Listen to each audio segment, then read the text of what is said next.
Oh oh oh oh, c'est Mani RC Garage 68 pour le unboxing de Noël. Quoi, je zoome trop? Mais n'importe quoi, mais je zoome pas les mecs. C'est la taille du carton. Petit coup t'as fait. Alors, qu'est-ce qui nous a pris Mani? Eh ben, c'est écrit dans le titre. Alors d'abord, je tiens à remercier RC Team qui ont super assuré pour livrer ça super méga vite. Et RC Team qui a d'ailleurs le meilleur tarif pour cette bestiole de toute l'Europe. On chope moins cher aux US, mais quand t'as pris les frais de taxe et les frais de port, sans parler des taxes, bah t'es content que RC Team les assure. Le Losi Desert Buggy XLE, et oui, j'ai pas pris le 3XL. Pourquoi j'ai pas pris le 3XL? Parce que déjà, j'ai assez de Monster Truck, j'ai mes 4X Max, un 6S, un 2.8S, un 12S. Alors pourquoi j'ai pris le Desert Buggy? Parce que c'est un buggy, et je n'ai pas pris le 3XL parce qu'il fait 8 kg, et ils n'ont pas changé les suspensions de l'ancienne version, donc tous les essais que j'ai vus, tout le monde a cassé les bras de suspension et les fusées. Alors, et comme je suis dans mon trip 1/5, je suis parti sur celui-là. Le Desert Buggy XL, je vais pas le sortir de la boîte ici machin et tout, parce que c'est trop immaniable, on va passer direct sur la machine. Et je vais aussi prendre la caméra en main pour vous montrer de très près, on va faire le tour en détail tranquillou. Le carton, bien clean, bien classe, j'aime bien. Pas trop de chichi dessus comme ils ont pris l'habitude de faire ces derniers temps. Sur le côté, on a quand même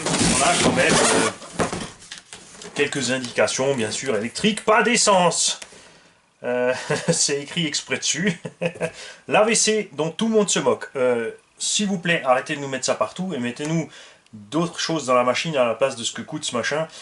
Sur un 4x4, surtout un AVC, c'est une blague. La vitesse de pointe ici, non, tout le monde a dit ouais, regarde, ça va plus vite qu'un X-Max.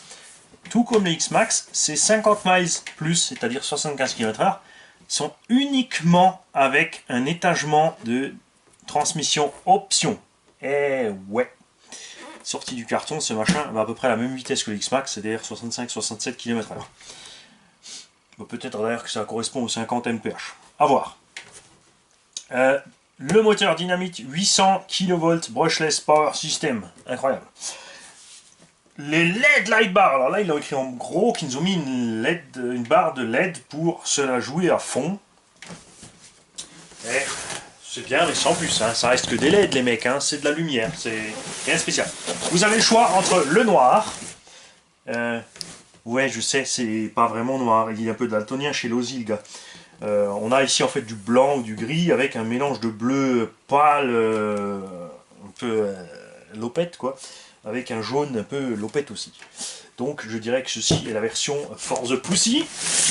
Et ils ont fait une version pour homme avec du gris, parce que là sur le carton c'est blanc, mais en fait c'est bien gris avec du bleu. Ça ressemble un peu assez à la teinte du X-Max, mais il n'y a pas d'autres couleurs. On aurait bien mis du orange, du rouge, du vert, enfin des couleurs qui pètent sur un engin pareil, puisqu'en thermique, on a la chance d'avoir le rouge et la version spéciale Cayenne. Et voici la bestiole. Oui, pour Mani, ça c'est un petit jouet, facile à transporter. Méfiez-vous, ça ne sera pas le cas de tout le monde. 14 kg sans les batteries, ils m'ont dit. Par contre, je suis allé peser la bestiole, elle fait 13 kg sans les batteries. Donc 14 kg en gros avec des batteries, ce qui nous ramène à 40% de masse en plus par rapport au X-Max. Là-dedans, en 4S, 4800 mAh, je roule 20-25 minutes. Avec 40% de masse en plus, avec un moteur qui a une consommation à vide déjà beaucoup plus élevée que celui-ci, parce qu'il est 2 fois plus gros que celui-ci, je peux vous dire que l'autonomie va être juste, ou alors la chauffe va être monstrueuse, et en aucun cas cet engin ne peut rouler plus vite, plus longtemps que le X-Max. Ne vous faites pas de film. Ce n'est absolument pas non plus les mêmes machines. Ça, c'est un gros tout-terrain, champ labouret, chantier, saut de débile. Il sait tout faire. Si vous voulez faire des figures libres, vous restez à un 8. Si vous voulez faire du gros cross, vous passez sur ça. Tous ceux qui l'ont acheté, qui l'ont testé, tous ceux qui l'ont essayé chez moi l'ont acheté dans les 2 semaines qui suivent. Tous ceux qui ont craqué sur la chaîne m'ont tous donné des commentaires positifs. C'est vraiment une super machine. Ça, c'est un buggy. On s'en sert donc comme un buggy. Donc c'est fait pour des grosses accélérations, des changements de position. Dans une prairie, une plaine, il peut faire, et c'est clair, du tout-terrain, des jolis sauts en longueur, pas trop violents, du machin réaliste comme on voit dans les courses dans le désert. Et ça s'arrête là. Il y a un fond plat, il ne peut donc pas franchir. Il a 3 différentiels beaucoup plus détendus. Voilà. Je peux vous dire à la sensation qu'ils sont vraiment méga bien huilés. C'est très agréable. J'aime énormément le look de la bestiole et surtout, je n'ai pas pris cette machine au départ quand elle est sortie parce que j'avais vraiment pas envie de me retrouver avec le même problème de suspension que j'avais sur mon DBXL qui était une planche à pain qui n'avait pas de garde-sol. C'était vraiment ennuyeux. Regardez-moi voir ça. Ils ont parfaitement compris comment régler des suspensions. Ils les ont réglées comme beaucoup d'entre nous le font d'eux-mêmes. C'est absolument génial. La suspension est hyper soyeuse. Évidemment, il n'y a pas les batteries. Les batteries vont faire 800 grammes, 1 kg de plus. Donc là, le véhicule est bien arrivé en butée haute. Quand les batteries sont dedans, il descendra d'un petit centimètre. Et avec les efforts de caisse et de mouvement, on sera pas mal du tout, franchement. C'est vraiment génial.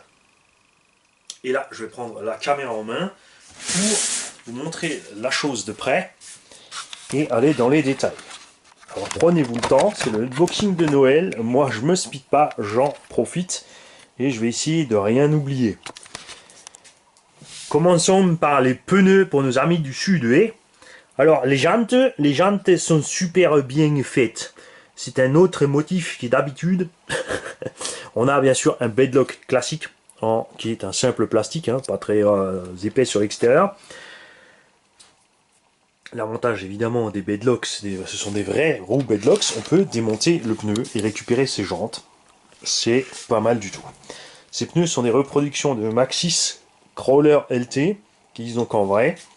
Point de vue de gomme, on est génial. On a une carcasse relativement souple, vraiment un caoutchouc très épais et des crampons très durs, ce qui donne donc une très grande durée de vie. Ces roues font 190 mm de diamètre, ce qui est pas mal du tout pour un 5e. C'est ce que je reprochais au Losi 5, c'est que les roues sont trop petites par rapport à la carrosserie. Ici, ils ont mis des grandes roues, ce qui explique aussi pourquoi l'engin a gagné 1 cm de garde-sol par rapport à l'autre Losi, DBXL thermique.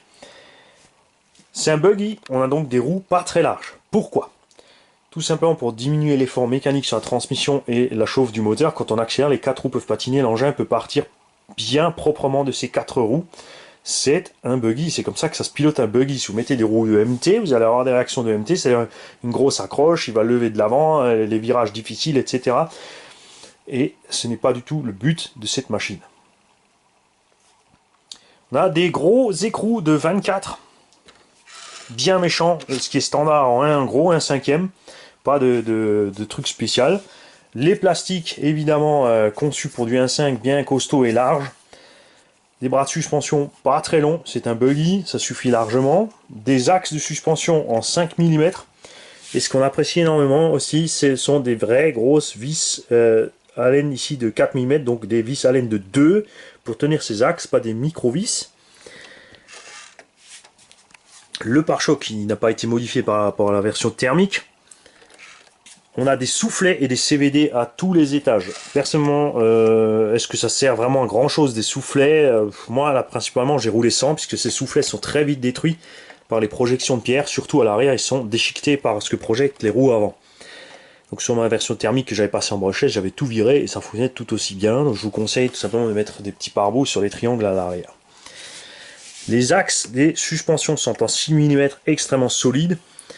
Et je suis vraiment, je le répète, hyper content de ces nouveaux amortisseurs qu'ils nous ont fait là. Les anciennes versions étaient une catastrophe. On a aussi ici quelque chose qu'on a revu dans les flash info. On a des vis à pas inversés, avant droite et arrière gauche. On a ce qu'on voit d'habitude en buggy entre guillemets 1.8, donc des grandes plaques ici en alu qui maintiennent les axes de triangle avec des cales pour les réglages à l'intérieur. Ces plaques font 4 mm d'épaisseur. Ce que je reproche un peu, c'est qu'on aurait bien aimé que la partie avant ici, le skid plate, couvre cette plaque pour éviter de taper sur cette plaque parce qu'elle va se déformer. C'est de l'alu quand même si c'est 4 mm.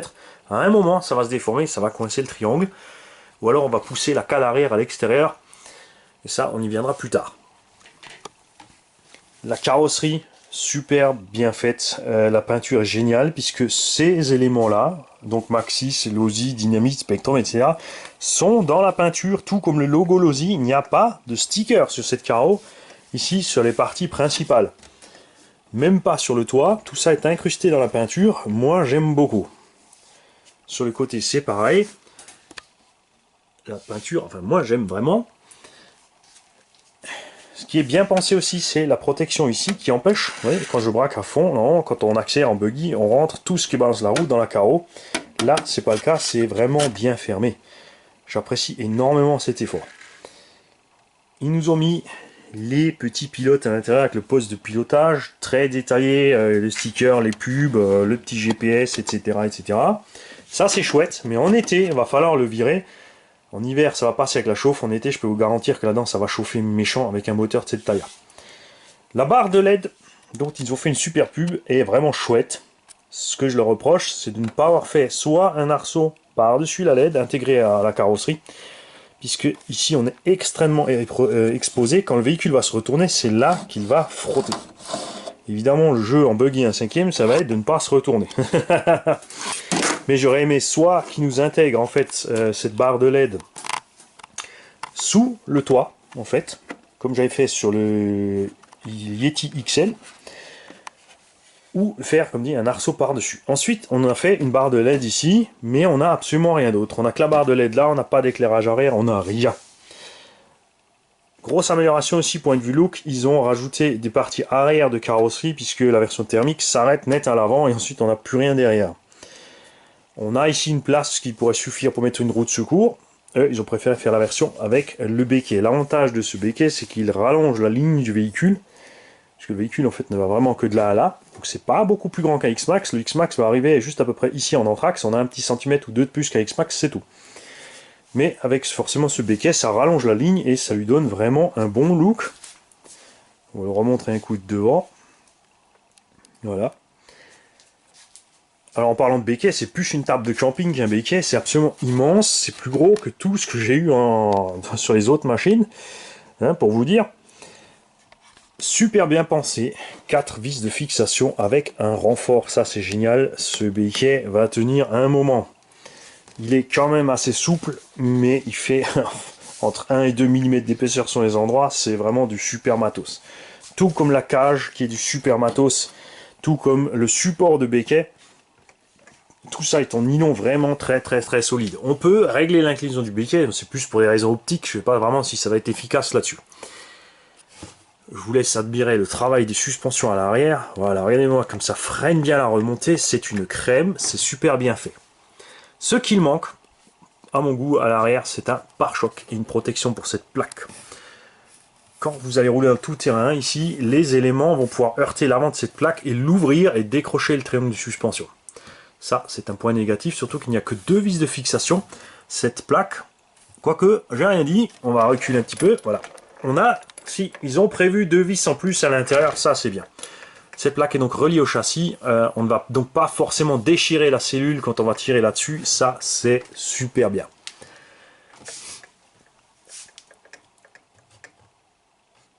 Des barres stables avant-arrière, vraiment bien grasses et bien solides. Des possibilités bien sûr de réglage pour les tirants supérieurs. Si vous êtes dans les trous inférieurs, vous diminuez l'axe de roulis sur le véhicule. Si vous montez, le véhicule va prendre plus de roulis dans les virages. Personnellement, je les monte en général dans le tout-terrain. J'aime bien quand le véhicule tangue dans ses suspensions et encaisse bien. Évidemment, sur la route, c'est l'inverse, on descend pour garder le centre de roulis le plus bas possible. Par contre, après, quand ça décroche, alors qu'en haut, ça va pardonner plus.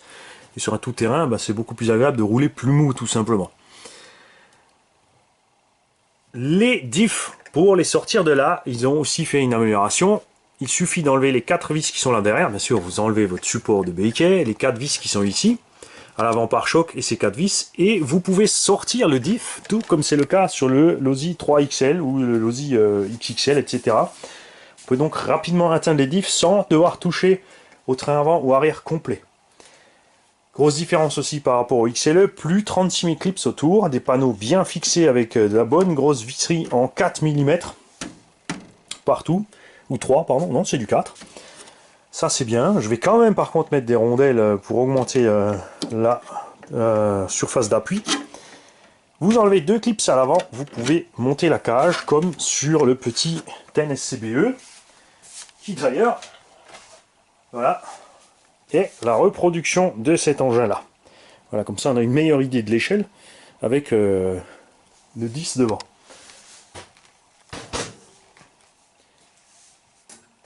Très rapide sur le terrain, liaison très solide aussi, pas de risque donc de perdre quoi que ce soit, d'arracher quoi que ce soit. Pour l'entretien, vous enlevez 2 vis, vous débranchez l'interconnecteur ici, vous posez la carreau à côté, vous pouvez travailler tranquillement sur le véhicule. Parce qu'une fois la carreau et les roues enlevées, eh ben, ça devient beaucoup plus simple à manier.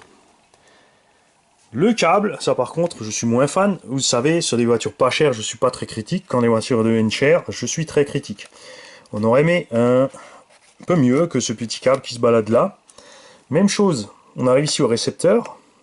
On ressort du récepteur avec un petit câble qui se balade là, entre. Il fait un joyeux zigzag autour du diff. Et on a un interconnecteur ici pour le Vario. Donc faites attention à ça, ça peut être une source de panne, méfiez-vous. Le boîtier de réception. Alors ça c'est la honte. On a ici un énorme trou dedans, puisque là dedans, il y a la partie en plus pour mettre les batteries NiMH pour le thermique ou lithium-fer pour la réception. C'est quelque chose d'ailleurs qu'on pourrait rajouter ici aussi si on veut mettre un bec externe, ce que je vais faire. Qu'est-ce que ça aurait coûté de faire un petit cache en plastique en plus ici pour fermer comme il faut cette boîte? Évidemment, récepteur étanche, donc l'OSI se pose plus de questions. Mais quand tout ça c'est rempli de boue et de flotte, et bien à chaque fois il faut tout démonter pour nettoyer. À ce prix-là, honnêtement, en alsacien, on appelle ça du pfusch. Du pfusch, c'est du vite fait, mal fait. Ça, c'est dommage. Ils ont changé certaines choses, mais pas tout. Et le top du top, c'est le trou ici pour l'interrupteur on-off, qui est juste scotché. Voilà, regardez, hop, c'est un petit scotch. Ils ont mis un Chatterton sur le machin, et ils appellent ça un super machin d'usine. Je trouve ça... Alors ça, c'est... là, on tombe vraiment bien bas. Le cerveau n'est plus un Spectrum, ou alors il est rebadgé. L'OSI S9000S. Je n'ai pas encore regardé les specs, ça n'a pas l'air trop dégueu. Par contre, on a une vraie grosse méchante corne en alu. Toujours par contre, cette satanée petite biellette en plastique. Alors, vous savez, j'ai rien contre le plastique, c'est flexible, donc ça évite, ça sert de fusible, ça se déforme. Mais cette biellette est de mauvaise qualité point de vue de la dureté du plastique. Elle prend très rapidement du jeu sur les rotules et se déclipse ensuite sur les chocs. Donc ça sera certainement remplacé dans quelques runs. Le renfort du bulkier d'avant est bien sûr méga costaud en gros plastique, tout comme les tourelles de suspension. Ils sont malgré tout encore flexibles, évidemment avec la cage dessus, ça augmente un peu la rigidité, mais là aussi je trouve ça un peu... Maintenant que les suspensions bien sûr sont mieux réglées, ça va travailler mieux. Sur l'ancienne version, ce plastique se déformait, on avait la même chose que sur les Hyper MT, c'est-à-dire que ici les amortisseurs finissent sur les gros chocs à toucher les tourelles. Le pare-choc avant, super bien fait, il a un renfort inférieur et la carreau encore un renfort supérieur. Ça fait que quand le pare-choc va rentrer ici, il va percuter la partie arrière ici et ça va encore freiner, ou si vous tombez sur le nez, c'est pareil, ça va freiner. Alors dans l'idéal, il faudrait que ça passe comme ça en dessous, voilà, pour aller en butée. Après, il arrive bien sûr sur les chocs que ça fasse l'inverse et que ceci passe dessus et que ce soit donc moins efficace. Je pense que personnellement, avoir relié cette pièce à cette pièce n'aurait pas été un mal. Mais là, on chipote. Vario Hobbywing Max 6.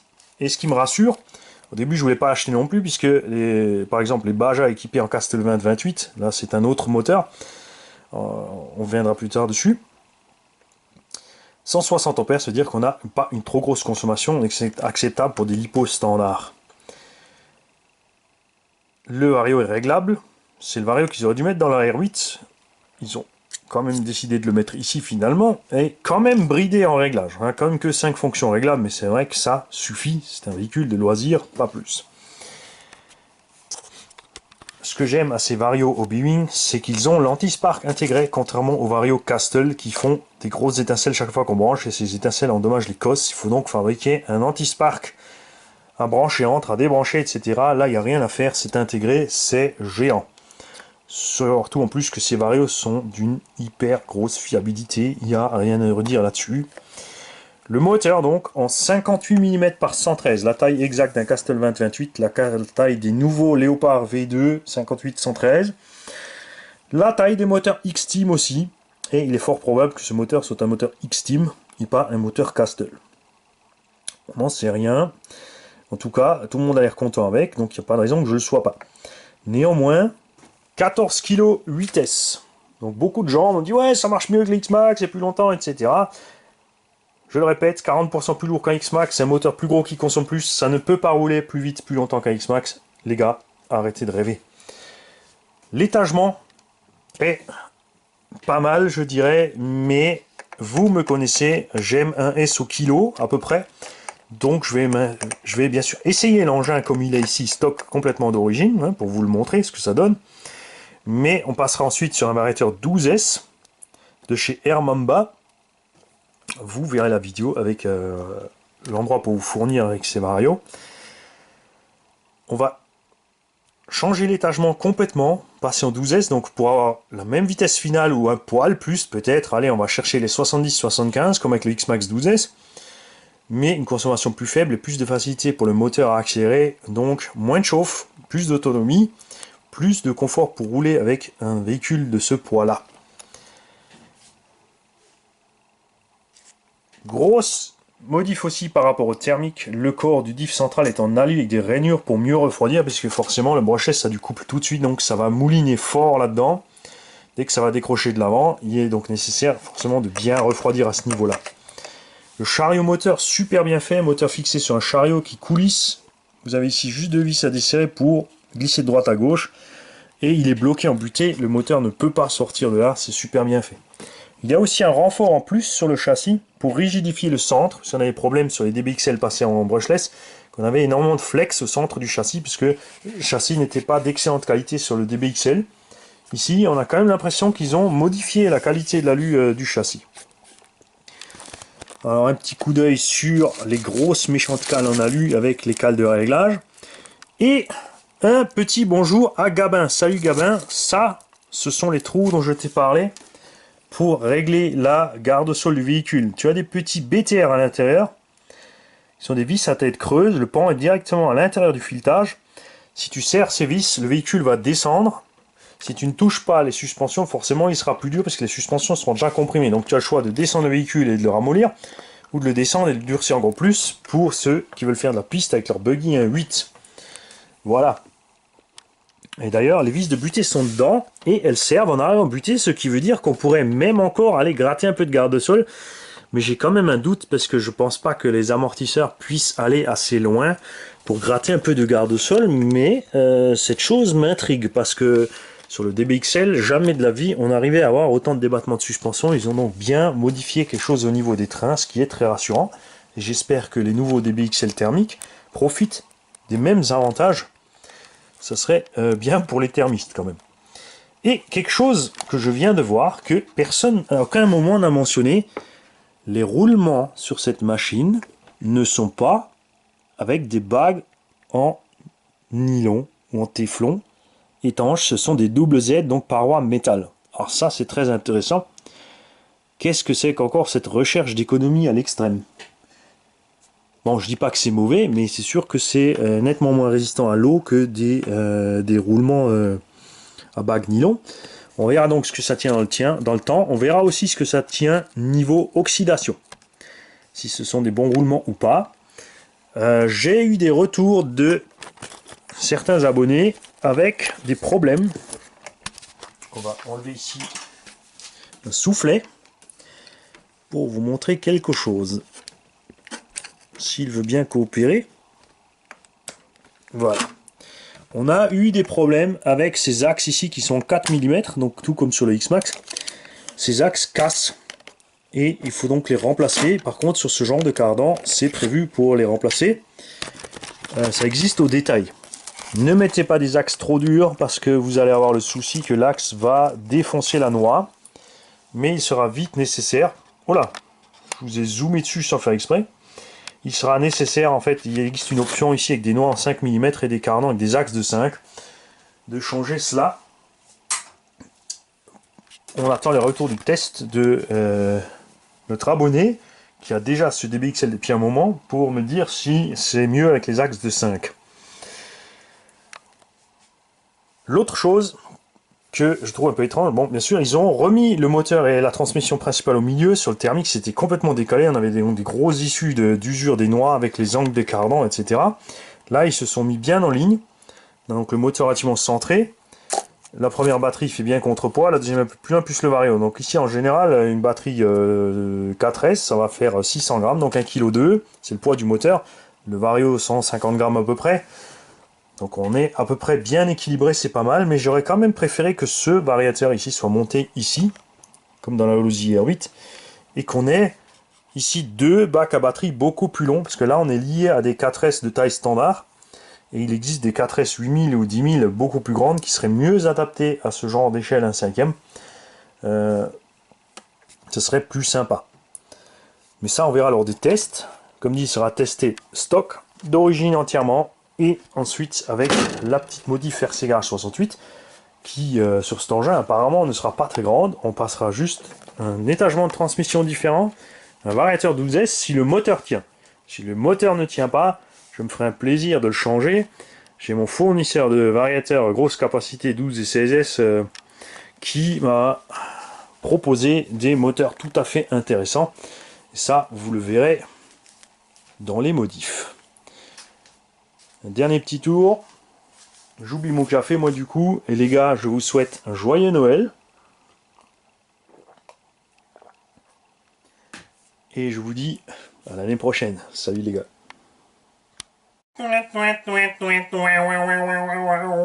Les oublis de Mani. Mani, il est tellement content de sa machine qu'il a oublié de vous parler de la radio et du reste. Alors, la radio, l'Holozy, à ce moment, ils sont partis dans un trip où on vous fait des radios chinoises de merde. C'est une Spectrum DX2E, mais version super méga overcheap. C'est vraiment du plastique à la noix. C'est en contradiction totale avec ce qu'on reçoit sur le machin. Livré avec l'AVC et livré avec les piles. Alors moi je préférais qu'on arrête de nous foutre le AVC partout, qu'on arrête de nous livrer les piles et que nous mette une radio DX2 au moins normale, voire un peu mieux qu'une DX2. Honnêtement. Ensuite on reçoit des petites clés Allen avec, qui sont en acier bruni de bonne qualité, par contre de taille standard.